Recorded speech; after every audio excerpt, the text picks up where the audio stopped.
Assalamualaikum warahmatullahi wabarakatuh. Perkenalkan, nama saya Alfiani Ramdania dengan NIM 13219011078. Di sini saya akan membahas materi mengenai masalah kondisi perekonomian di Indonesia guna memenuhi tugas besar 2 pada mata kuliah perekonomian Indonesia dengan dosen pengampu yaitu Bu Rika Pernamasari, SEMAK. Materi yang pertama atau pembahasan yang pertama yaitu terkait dengan konsep dan tujuan dari kebijakan pemerintah mengenai otonomi daerah sebagai salah satu percepatan pembangunan di Indonesia.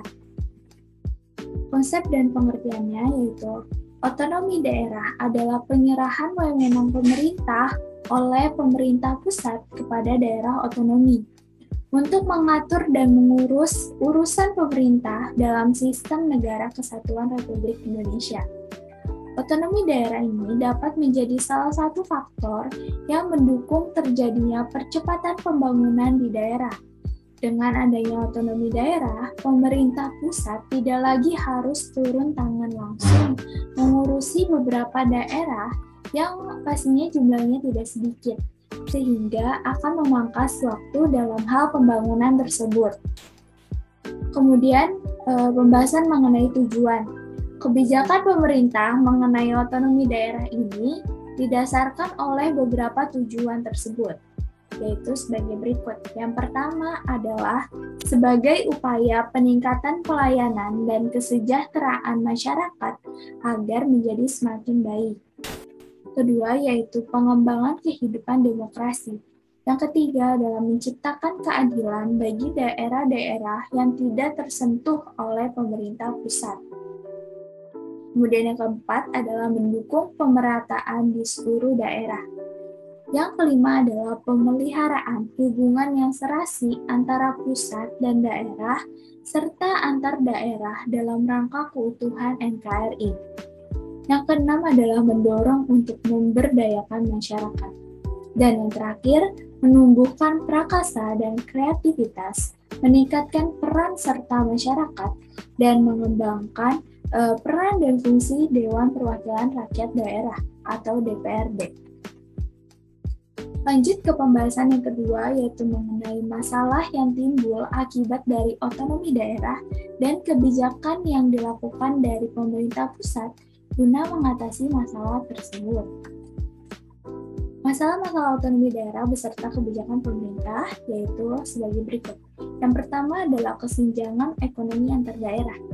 Daerah dengan ekonomi yang rendah atau yang mempunyai potensi dan sumber daya yang kurang akan memicu jadinya lambat dalam berkembang dibandingkan dengan daerah yang memiliki pendapatan yang lebih tinggi. Hal ini dikarenakan setiap daerah berlomba untuk mengembangkan wilayah masing-masing tanpa memperdulikan wilayah lain, sehingga pemerintah dapat menerapkan kebijakan untuk berusaha menggali kreativitas dan sumber daya manusianya tersebut. Yang kedua adalah menyulut konflik antar daerah. Pengembangan wilayah masing-masing dapat menyebabkan konflik antar daerah, terlebih lagi jika daerah tersebut berbatasan secara langsung, yaitu wilayahnya, dan sumber daya alam terletak di perbatasan tersebut. Maka hal itu menimbulkan kerawanan terjadinya konflik. Untuk itu, upaya mempertahankan NKRI harus tetap sering ditanamkan, serta dukungan atas kearifan kepala daerahnya untuk membuat kebijakan dan kesepakatan bersama sangat dibutuhkan dalam hal ini. Yang ketiga yaitu tidak adanya koordinasi antar daerah. Otonomi daerah akan menimbulkan adanya perbedaan pada wewenang di masing-masing daerah, sehingga membuat tidak adanya koordinasi antar daerah. Sehingga pemerintah pusat ini perlu melakukan penetapan kebijakan berupa kerjasama dan koordinasi antar daerah untuk mewujudkan terciptanya hubungan baik antar daerah tersebut. Selanjutnya yaitu ada pengawasan berkurang. Pemerintah pusat yang menyerahkan semua kebijakan kepada daerah membuat pengawasan menjadi berkurang. Dampak positif bagi pemerintah daerah yang baik, biasanya mereka akan berkembang dengan positif karena dapat meningkatkan kreativitasnya tersendiri. Namun, bagi pemerintah daerah yang dianggap buruk, pengawasan yang sedikit ini menyebabkan banyaknya praktek yang dapat menyimpang sehingga merugikan masyarakat. Dan yang kelima adalah pejabat daerah yang sewenang-wenangnya. Pejabat daerah yang sewenang-wenangnya dan melupakan aspirasi rakyatnya ini dapat terjadi jika pengawasan terhadap daerah tersebut kurang.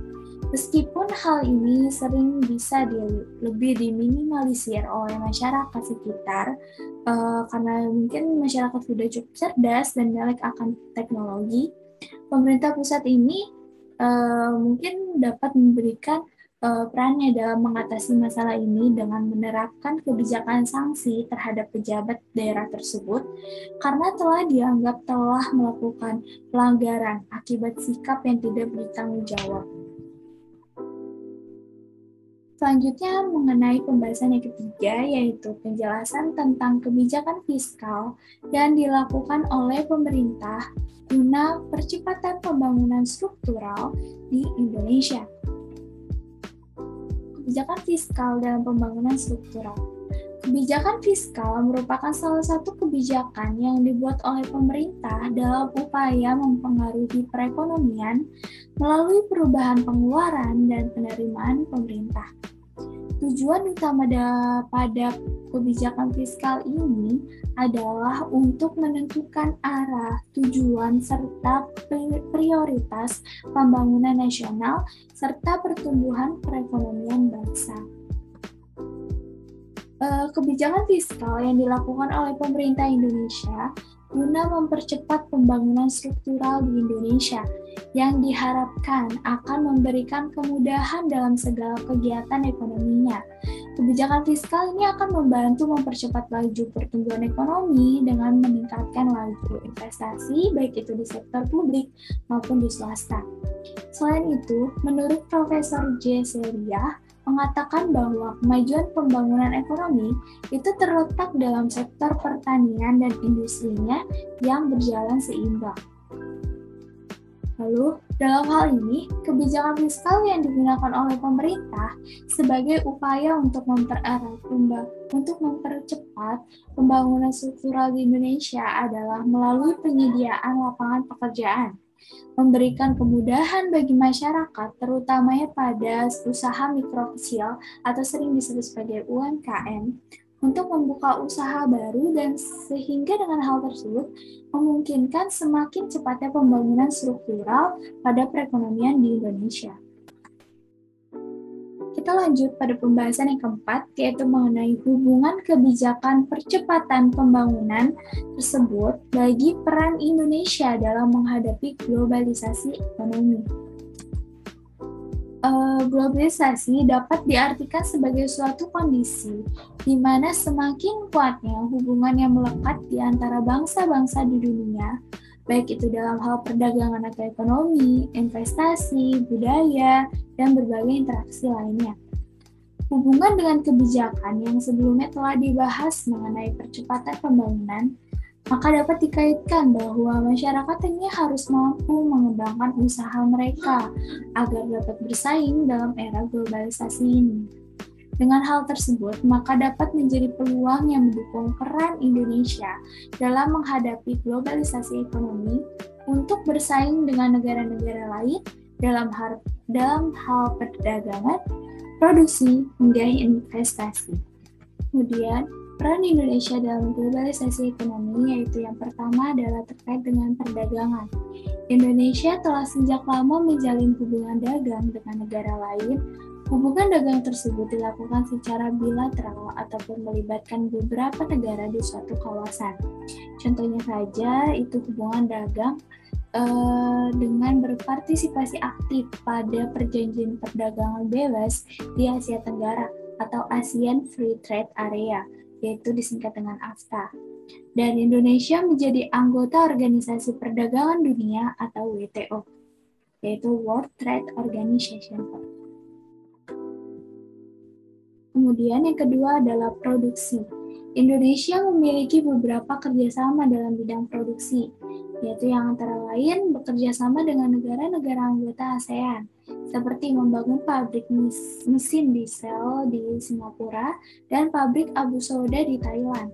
Selain itu, Indonesia juga menjadi anggota OPEC atau Organization Petroleum Exporting Countries. Yang ketiga yaitu investasi. Indonesia mengizinkan negara lain untuk menanamkan modalnya atau berinvestasi di Indonesia. Karena hal tersebut daya tarik Indonesia yang membuat negara asing banyak berinvestasi ke sini adalah karena memiliki tenaga kerja yang murah, letak yang strategis, kemudian bahan baku yang melimpah, dan pajak serta harga tanah yang dibilang cukup rendah. Nah, contoh kerjasamanya yaitu dengan pemberian kesempatan kepada PT Caltex untuk melaksanakan penambangan minyak bumi di Indonesia. Selanjutnya yaitu pembahasan yang terakhir terkait dengan identifikasi tantangan dan hambatan di masa yang akan datang dan solusi dari saya sebagai sumber daya manusia yang berada di dalam persaingan globalisasi saat ini.